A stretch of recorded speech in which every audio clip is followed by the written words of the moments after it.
Nabulabog ng sunog ang mahimbing sanang gabi ng ilang residente sa Malate, Maynila. Umabot sa 100 pamilyang nawala ng tirahan sa sunog na iniimbisigahan kung sinadya. Nakatutok si Jomera Presto. Patulog na sana ang karamihan sa mga residente nang sumiklab ang sunog sa bahagi ng Leverisa sa Barangay 705, Malate, Maynila, pasado alas 9:30 kagabi.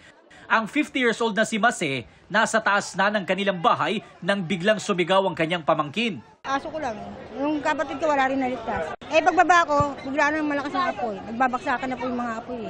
Nasunugan din ang mga residente na yan na galing sa kasal ng kanilang kamag-anak. Para maiwasan ang nakawan sa gitna ng sunog, 6 na pong tauhan ng Manila Police District ang nagbigay seguridad sa lugar. Ayon sa Bureau of Fire Protection, dahil dikit-dikit at gawa sa light material sa mga bahay, mabilis na kumalat ang apoy kaya agad itinaas sa ikalawang alarma ang sunog.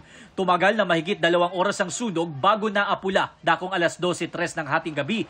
Umabot sa halos 40 truck ng bombero ang rumesponde. Then meron po tayong 2 fire hydrant, so hindi tayo nahirapan sa water supply natin. More than 15 to 20, tinatayang 20 houses ang naapektuhan. Nakalabas naman lahat ng residente, lalo at dead end ang dulo ng iskinitang nasunog. Tinatayang aabot sa mahigit ₱250,000 ang halaga ng mga napinsalang ari-arian. Dito sa covered court na ito sa Barangay 720, pansamantalang manunuluyan ng mga residenteng nasunugan sa Barangay 705. Sabi ng MDSW, nasa 50 modular tents ang inilatag nila dito. Ang problema dahil masyadong maraming residente ang mga nasunugan, 2 pamilya ang maghahati sa isang tent. Base sa kanilang datos, aabot sa 100 pamilya ang nawalan ng tirahan. Pero ang apoy, posibleng nagsimula raw sa 2 residente. Hindi namin nakita, hindi na namin nahagilap kung nasaan sila pumunta. Parang sumibat. Natatakot siguro sa mga nadamay ng sunog, ganun. Baka bugbugin.